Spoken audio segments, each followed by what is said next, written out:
మత రాజకీయాలు చేసే వారి ఆట కట్టించే పనిలోనే ప్రభుత్వం ఉందని రాజమండ్రి ఎంపీ మార్గాని భరత్ అన్నారు. నైవేద్య విరామ సమయంలో తిరుమల స్వామివారిని దర్శించుకున్న ఎంపీ దర్శనం అనంతరం ఆలయం వెలుపల మీడియాతో మాట్లాడారు. ఏపీలో అనేక సంక్షేమ కార్యక్రమాలు చేపడుతున్న సీఎం జగన్ ను చూసి చంద్రబాబుకు వణుకు పుట్టిందని తెలిపారు. రాష్ట్ర ప్రజల దృష్టి మళ్లించే విధంగా ఏపీలో చంద్రబాబు మత రాజకీయాలు చేస్తున్నారని అన్నారు. చంద్రబాబు తొలగించిన ఆలయాలను జగన్ పునర్నిర్మాణం చేస్తున్నారని 6 నెలల కాలంలో అన్ని ఆలయాలను నిర్మాణం పూర్తి చేయనున్నట్లు తెలిపారు. పాదరక్షలు లేకుండా తిరుమలకు వచ్చిన ఏకైక వ్యక్తి జగన్ అని, బీజేపీ టీడీపీ నాయకులు ఎవరైనా పాదరక్షలు లేకుండా తిరుమలకు నడిచిన సందర్భాలు ఉన్నాయా అని ప్రశ్నించారు.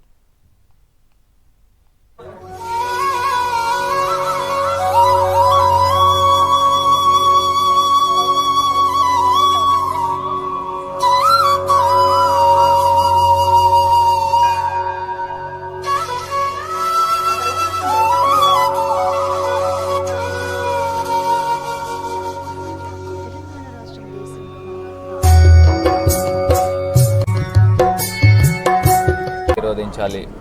ఈ యొక్క కరోనా మహమ్మారి ఈ యొక్క కొత్త సంవత్సరం నుంచి తరిమిపోయే విధంగా దేవుడు యావత్ మానవాళిని అందరినీ కూడా ఆశీర్వదించాలని మనస్ఫూర్తిగా కోరుకుంటున్నాను. దాంతోపాటు ఈ మధ్యకాలంలో గడిచిన వారం 10 రోజుల నుంచి కూడా మన రాష్ట్రంలో ఏ రకంగా అయితే మన గౌరవనీయులు ముఖ్యమంత్రి గారు పెద్ద ఎత్తున సంక్షేమ కార్యక్రమాలు రాష్ట్ర ప్రజలందరికీ కూడా అందిస్తుంటే దేశంలో ఏ ఒక్క ముఖ్యమంత్రి కూడా ఇంత పెద్ద ఎత్తున సంక్షేమ కార్యక్రమాలు చేసిన దాఖలాలు ఇప్పటిదాకా ఎక్కడ కూడా లేదు. దాంతోపాటు 31,70,000 కుటుంబాలకి పెద్ద ఎత్తున ఇళ్ల స్థలాలు అందించే కార్యక్రమం చేపడుతుంటే ప్రతిపక్షం చంద్రబాబు నాయుడు గారు ఏ రకంగా అయితే ఆయన వెన్నులో వణుకు పుట్టి ఏదో రకంగా రాష్ట్ర ప్రజలందరి యొక్క దృష్టి మళ్లించాలి, ఒకవేళ ముఖ్యమంత్రి గారు ఇంత పెద్ద ఎత్తున సంక్షేమ కార్యక్రమాలు చేపడితే రాష్ట్ర ప్రజలందరూ కూడా ముఖ్యమంత్రి గారికి అయస్కాంతంలాగా ఏ రకంగా అయితే అతుక్కుపోతారేమో అని ఒక భయాందోళనతో ఈ మధ్యకాలంలో ఆయన మత రాజకీయాలను కూడా ఏ రకంగా అయితే ప్రేరేపించే కార్యక్రమాలు చేపడుతున్నారో రాష్ట్ర ప్రజలందరూ కూడా విజ్ఞులు, క్లియర్ కట్గా అర్థమవుతుంది. ముఖ్యమంత్రి గారు పెద్ద ఎత్తున ఆ రోజు విజయనగరంలో పేదలందరికీ కూడా ఇళ్ల స్థలాలు అందించే కార్యక్రమం చేపడితే ఏ రకంగా చంద్రబాబు నాయుడు గారు ఒక ఫ్రింజ్ ఎలిమెంట్స్ని ప్రోత్సహించే విధంగా వ్యవహారం చేస్తున్నారో వాళ్ళ యొక్క తెలుగుదేశం సోషల్ మీడియాలో ఆ సంఘటన జరిగి ఇంకా ఎవరికి కూడా తెలియకోకుండానే కేవలం డైరెక్ట్గా తెలుగుదేశం సోషల్ మీడియాకి తెలిసి వాళ్ళు ప్రచురించే కార్యక్రమం చేపడుతున్నారు.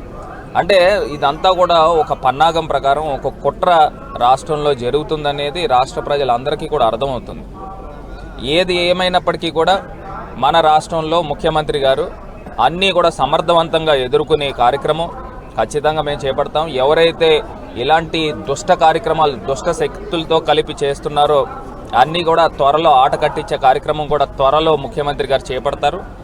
రాష్ట్ర పోలీస్ యంత్రాంగం కూడా దేశంలోనే అన్ని విధాలుగా చూసినట్టయితే అత్యున్నతమైన ప్లేసెస్లో మన రాష్ట్ర పోలీస్ యంత్రాంగం కూడా ఉంది. 108 మెడల్స్ కూడా అవార్డ్స్ కూడా రావడం జరిగింది. టెక్నాలజీని ఉపయోగించి అన్ని రకాలుగా కూడా ముందుకు వెళ్తాం. ఇవాళ చంద్రబాబు నాయుడు గారికి ఒక సూటిగా ఒకటే ప్రశ్న అడుగుతున్నాం. మీరు 14 సంవత్సరాలు ముఖ్యమంత్రి కిందన వ్యవహరించిన వ్యక్తి మీరు రాష్ట్రంలో ఎన్ని వేల దేవాలయాలు లక్షల మందిరాలు ఉన్నాయి, మీరు ఎన్ని వేల సీసీ కెమెరాలు ఇవాళ ఇన్స్టాల్ చేశారు 14 సంవత్సరాల్లో అని మేము అడుగుతున్నాం. ఇవాళ మన ముఖ్యమంత్రి గారు సుమారుగా 35,000 సీసీ కెమెరాలు అన్ని ప్లేసెస్లో కూడా అన్ని దేవాలయాల్లో కూడా వారు ఇన్స్టాల్ చేయడం జరిగింది. రేపు భవిష్యత్తులో ఎవరైతే ఇలాంటి ఘటనలకు పాల్పడతారో వాళ్ళకి ఖచ్చితంగా అతి కఠినమైన శిక్ష విధించే విధంగా వ్యవహరిస్తాము. దాంతోపాటు ఇవాళ నిజంగా చాలా శోచనీయం, ఇక్కడ ఇదే తిరుమల ప్రాంతంలో చంద్రబాబు నాయుడు గారు ప్రభుత్వంలో ఉన్నప్పుడు 1000 కాళ్ల మండపాన్ని ఏ రకంగా కూల్చారని ఇవాళ అడుగుతున్నాం. రాష్ట్ర ప్రజలందరూ కూడా